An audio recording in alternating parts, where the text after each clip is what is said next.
बिहार में जमीन सर्वे को लेकर हर दिन लोगों के दिमाग में नए नए प्रश्न उत्पन्न हो रहे हैं और उसी का जवाब, उसी का सलूशन आज हम आपके लिए लेकर आए हैं। इस रिपोर्ट को पूरा देखें। आपको बता दें कि सरकारी ज़मीन पे चर्च, गुरुद्वारे, मंदिर, मस्जिद, मठ बने हुए हैं। शमशान कब्रिस्तान बने हुए हैं। शमशान कब्रिस्तान के नाम पे ज़्यादा ज़मीन को कब्जा करके रखा गया है। इन सब का क्या होगा? क्या सरकार इन सब ज़मीन को वापस लेगी? आपको बता दें कि भारत के संविधान में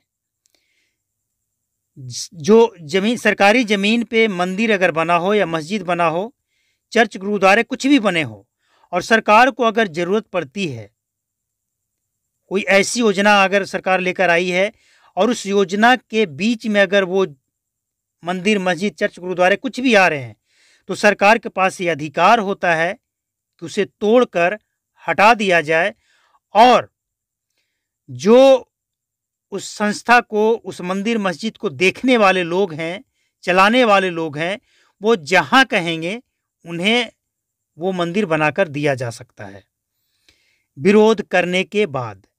लेकिन अगर विरोध नहीं किया जाएगा तो सरकार उसे तोड़कर हटाएगी और जो काम, जो योजना लाया गया है उसे पूरा करेगी। अब एक व्यक्ति अपना नाम ना बताने के शर्त पे कहते हैं कि मेरे गांव में राधा कृष्ण के नाम पर 150 बीघा जमीन था। राधा कृष्ण का मतलब कोई व्यक्ति का नाम नहीं है, भगवान राधा कृष्ण के नाम पर, यानी मठ के नाम पर, ठाकुरवाड़ी के नाम पर, मंदिर के नाम पर 150 बीघा जमीन था। महंत जब चले गए इस दुनिया से तो उनके लड़के, उनके परिवार उस जमीन को गरीबों में दान कर रहे हैं, बेच रहे हैं। लगभग 100 बीघा जमीन को दान कर दिए या बेच दिए। और जो दान, नाम तो है कि दान कर दिए, लेकिन बदले में रकम लिया गया है। तो ऐसे जमीन के साथ क्या होगा? बहुत सारे सवालों का जवाब लोगों को नहीं मिल रहा है। तो हम आज आपके सामने जो लेकर आए हैं रिपोर्ट, इस रिपोर्ट को पूरा देखिए। देखिए, जैसा कि हमने आपको बताया कि सरकार की योजना के अंतर्गत कोई भी चर्च, गुरुद्वारा आता है तो सरकार उसे तोड़कर हटा सकती है। ये सरकार के पास अधिकार है। सरकार के पास यह भी अधिकार है कि अगर कहीं से सड़क बनाया जा रहा है, बीच में जो जमीन आता है उसे अधिग्रहण करने का भी अधिकार सरकार के पास है। बदले में किसान को मुआवजा दिया जाएगा, जो मुआवजा जगह और जमीन के हिसाब से होता है, कहीं 2 गुना, कहीं 3 गुना बाजार रेट से ज़्यादा देने का प्रावधान है। और ये अलग अलग जगहों पे अलग अलग प्रावधान है। तो मंदिर के नाम पर, मस्जिद के नाम पे जो जमीन कब्जा कर लिया गया है और जो शमशान कब्रिस्तान के नाम पे काफ़ी ज़मीन पे कब्जा कर लिया गया, इन सब का क्या होगा? देखिए, शमशान से ज़्यादा कब्रिस्तान के लिए ज़मीन को कब्जा किया गया है। कहीं कहीं जो कब्रिस्तान है वो कुछ ग्रामीणों ने दान करके बनाया, यानी अपना ज़मीन वो कब्रिस्तान के नाम पे, शमशान के नाम पे दान कर दिए, तो वो तो अलग है। लेकिन जो सरकारी ज़मीन को कब्जा करके लोग बैठे हैं, उन सब का क्या होगा? आपको एक बात जानकर हैरानी होगी कि भारत के संविधान में जो दर्ज है उसके हिसाब से मंदिरों पे सरकार का कब्जा होता है। दक्षिण भारत में या किसी भी राज्य में आप चले जाएं, दक्षिण भारत की बात हम इसलिए कर रहे हैं कि दक्षिण भारत में सबसे ज़्यादा मंदिर है और सबसे ज़्यादा वहाँ के गवर्नमेंट को मंदिर से रेवेन्यू मिलता है, लाखों करोड़ों मिलता है। तो मंदिर सरकार के अधीन आता है। मंदिर से होने वाली आमदनी, रेवेन्यू सरकार के खजाने में जाता है, चाहे किसी भी राज्य की आप बात कर लें। लेकिन मंदिर, चर्च और गुरुद्वारे को इनसे बाहर रखा गया है। मंदिर के पैसे से मुसलमानों के मदरसे, इसके अलावे मस्जिद में अनुदान दिया जाता है। मंदिर के पैसे से हम इसलिए कह रहे हैं क्योंकि मंदिर को, यानी आज तक कहीं का ये रिकॉर्ड नहीं है कि किसी भी सनातनी हिंदू के यात्रा के लिए किसी को अनुदान दिया गया हो।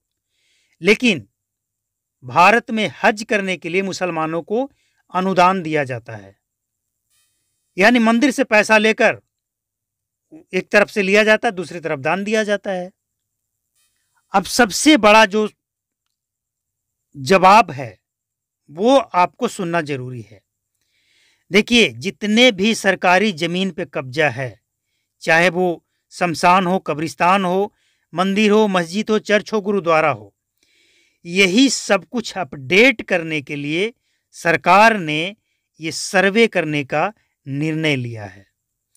इस सर्वे में सब कुछ शीशे की तरह साफ हो जाएगा कि कितने जमीन किसके पास है, किस मंदिर के पास कितना जमीन है, कितना वैध है, कितना अवैध है, सब कुछ, यानी जो भी प्रश्न आपके दिमाग में है उन सब का जवाब आपको इस सर्वे के बाद मिल जाएगा। क्योंकि सरकार का उद्देश्य यही है कि सारे जमीन को अपडेट करके इंटरनेट पे अपलोड कर दें, ताकि कोई भी व्यक्ति कहीं से भी अपने गांव का, अपने मोहल्ले का जमीन की जानकारी वो वेबसाइट से ले सकता है कि ये जमीन किसके नाम पे है। यानी फर्जीवाड़ा होता था ना, किसी का सरकारी जमीन के बगल में अगर अपना जमीन है, होता है ना कि जमीन है बगल में, सरकारी जमीन है, और अपना जमीन कहकर उसे बेच दिया। बहुत सारे ऐसे केस मिले हैं। तो ये सब शीशे की तरह साफ हो जाएगा कि कौन सी जमीन किसके नाम पे है, किसने अब तक उस पर कब्जा कर रखा था, आज वो सरकारी बन गया। सब कुछ शीशे की तरह साफ होने वाला है। सरकार का उद्देश्य यही है कि चर्च, गुरुद्वारा, मंदिर, मस्जिद, शमशान, कब्रिस्तान जो भी हो, सबको अपडेट करके इंटरनेट पे अपलोड किया जाए। और जो जमीन सरकारी है, जिस पे अवैध कब्जा है, उसे सरकार मुक्त कराएगी। और जो जमीन मंदिर का, मस्जिद का किसी के नाम पे बेच दिया, दान दे दिया, वो सारे जमीन वापस लिए जाएंगे। अब कोई भी मंदिर का जमीन कोई हड़प नहीं सकता है। अगर मंदिर के नाम पे जमीन है तो वो जमीन हमेशा मंदिर के नाम पे ही रहेगा। और ये बयान तो राजस्व और भूमि सुधार मंत्री राम सूरत राय 2022 में सदन में बयान दे चुके हैं कि जो मंदिर मस्जिद के नाम पे जमीन है, वो जमीन कोई न खरीद सकता है न बेच सकता है, वो जमीन मंदिर के ही नाम पे रहेगा।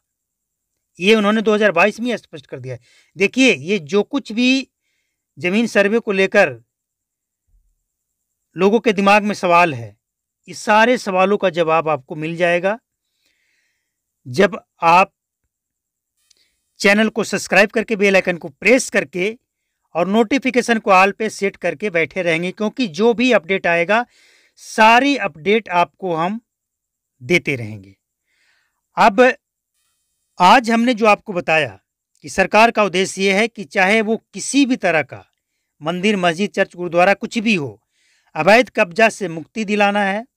सरकार के पास सभी जमीन का डेटा होना चाहिए।